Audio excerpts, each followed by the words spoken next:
Friends, welcome back to our channel. ఇవాల్టి మన special recipe fruit salad. ఈ సమ్మర్లో టేస్టీగా కూల్గా ఇలా ఫ్రూట్ సలాడ్ని తయారు చేసుకొని పిల్లల నుండి పెద్దల వరకు అందరూ హెల్తీగా హైజెనిక్గా చాలా టేస్టీగా తినేయచ్చు. ఈ ఫ్రూట్ సలాడ్ తయారు చేయడం చాలా సింపుల్ అండి. ఈ ఫ్రూట్ సలాడ్లో మెయిన్గా కస్టర్డ్ పౌడర్ అనేది యూజ్ చేసి మనం చేసుకోవాలి. అయితే దీని యొక్క ప్రిపరేషన్ ఏంటనేది నేను సింపుల్గా ఈజీగా మీతో నేను షేర్ చేసుకుంటాను. ఫస్ట్ టైం ఎవరైనా మన వీడియో చూస్తున్నట్లయితే మన ఛానల్ సబ్స్క్రైబ్ చేయడం మర్చిపోవద్దు. పక్కనే ఉన్నటువంటి బెల్ ఐకాన్ క్లిక్ చేసుకోండి, సో దట్ నేను ఏ వీడియో అప్లోడ్ చేసినా మీకు నోటిఫికేషన్ అనేది వస్తుంది. ఓకే ఫ్రెండ్స్, ఇప్పుడు వీడియో స్టార్ట్ చేసేద్దాం. ముందుగా ఇక్కడ నేను 1/2 లీటర్ పాలు అనేవి తీసుకున్నానండి, క్రీమీ పాలు. ఈ పాలు తీసుకొని వీటిని మనం ఒక గిన్నెలో వేడి చేసుకోవడానికి పక్కన పెట్టుకోవాలి. అయితే మొత్తం పాలు వేడి చేయకుండా ఒక 4 టేబుల్ స్పూన్ల వరకు కూడా పాలను మనం సపరేట్గా ఒక బౌల్లో తీసుకొని ఇందులో మనం కస్టర్డ్ పౌడర్ అనేది ఒక 2 టేబుల్ స్పూన్ల వరకు వేసి బాగా మిక్స్ చేసుకోవాలి. వేడి పాలలో అస్సలు మిక్స్ చేయకూడదండి, ఉండలుగా అయిపోతుంది. అందువల్ల చల్లటి పాలల్లో మిక్స్ చేసుకోవాలి. ఈ కస్టర్డ్ పౌడర్ అనేది ప్రతి సూపర్ మార్కెట్లోనూ అవైలబుల్గా దొరుకుతుంది. అయితే ఇక్కడ నేను వెనిలా ఫ్లేవర్ అనేది తీసుకున్నాను.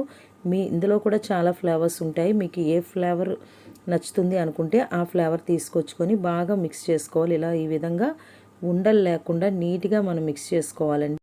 ఇక్కడ పాలు అనేది మనం స్టవ్ మీద పెట్టుకొని బాగా వేడి చేసుకోవాలండి. ఈ పాలని ఈ విధంగా మనకి పొంగు వచ్చేటప్పుడు ఏంటంటే 1/2 కప్ వరకు షుగర్ అనేది యాడ్ చేసుకోవాలి. లేదు అనుకుంటే మీ టేస్ట్కి సరిపడా షుగర్ అనేది యాడ్ చేసుకోండి. షుగర్ వేసాక బాగా కలుపుతూ 5 మినిట్స్ పాటు ఈ యొక్క పాలని మరిగించుకోవాలి. షుగర్ పూర్తిగా కరిగిన తర్వాత మాత్రమే మనం ముందుగా కలిపి పెట్టుకున్నటువంటి కస్టర్డ్ పౌడర్ అనేది వేసుకోవాలి. షుగర్ అనేది పూర్తిగా కరిగిపోయిన తర్వాత ముందుగా కలిపి పెట్టుకున్నటువంటి కస్టర్డ్ మిల్క్ని మరొకసారి బాగా కలిపి ఈ పాలల్లో పోసి కలుపుతూ ఉండాలి.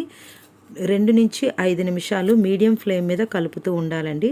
కస్టర్డ్ పౌడర్ వేసాక పాలు చిక్కగా టేస్టీగా మారుతాయి. ఇలా కలుపుతూ ఉండగా కొంచెం చిక్కబడతాయి. అప్పుడు మనం స్టవ్ ఆఫ్ చేసుకొని దీన్ని చల్లారనివ్వాలి.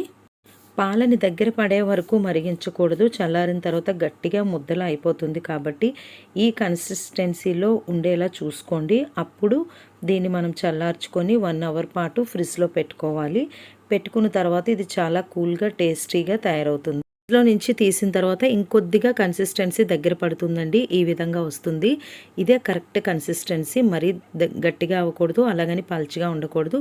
ఇలాంటప్పుడు దీన్ని ఒకసారి బాగా మిక్స్ చేసుకొని ముందుగా మనం ఏ ఫ్రూట్స్ అయితే ఇందులో వేయాలనుకుంటున్నామో మీకు ఇష్టమైన అవైలబుల్ ఫ్రూట్స్ ఏవైతే ఉంటాయో వాటిని మీరు చిన్న ముక్కలుగా కట్ చేసుకొని ఫ్రిడ్జ్లో పెట్టేయండి ఒక 1/2 అవర్ ముందు. నేను ఇక్కడ యాపిల్, అదేవిధంగా బనానా ఇప్పుడు మాత్రమే కట్ చేశాను. మిగతా అన్నీ కూడా ముందుగా కట్ చేసుకొని ఫ్రిడ్జ్లో పెట్టుకున్నట్లయితే చాలా కూల్గా ఉంటాయి. వీటన్నిటిని కూడా మనం ఇప్పుడు ఈ యొక్క కస్టర్డ్ మిల్క్లో యాడ్ చేసుకోవాలండి. మీకు నచ్చినటువంటి ఫ్రూట్స్, అదేవిధంగా కొన్ని నట్స్, తర్వాత జీడిపప్పు, ఇలాంటి డ్రై ఫ్రూట్స్ ఏమైనా యాడ్ చేసుకొని సర్వ్ చేసుకోవచ్చు. ఈ విధంగా సర్వ్ చేసుకున్నట్లయితే ఇంటిళ్ళ పాదికే నచ్చుతుంది. అందరూ కూల్గా టేస్టీగా తీసుకుంటారు. చాలా హెల్తీ కూడా. ఇంకా మీకు కావాలనుకుంటే ఎనీ ఐస్ క్రీమ్తో కూడా మీరు దీన్ని తినొచ్చండి. చాలా టేస్టీగా ఉంటుంది. మీ ఫేవరెట్ ఐస్ క్రీమ్ వేసుకొని తిన్నట్లయితే టేస్ట్ ఇంకా అదిరిపోతుంది. చూసారు కదండి, ఇంకెందుకు ఆలస్యం, ఇంట్లో అందరికీ చేసి పెట్టండి. ఈ సమ్మర్ని కూల్గా ఎంజాయ్ చేయండి. Thank you for watching the video. Bye friends.